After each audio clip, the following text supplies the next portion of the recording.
স্বার্থপর রে, বড়ই স্বার্থপর। বুকের মাঝে জায়গা দিলে যতন কইরা ভাঙে রে অন্তর। বুকের মাঝে জায়গা দিলে যতন কইরা ভাঙে রে অন্তর।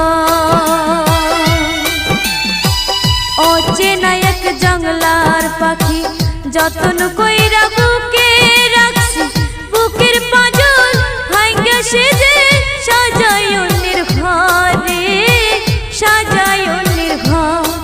মানুষ বড়ই স্বার্থপর রে, বড়ই স্বার্থপর।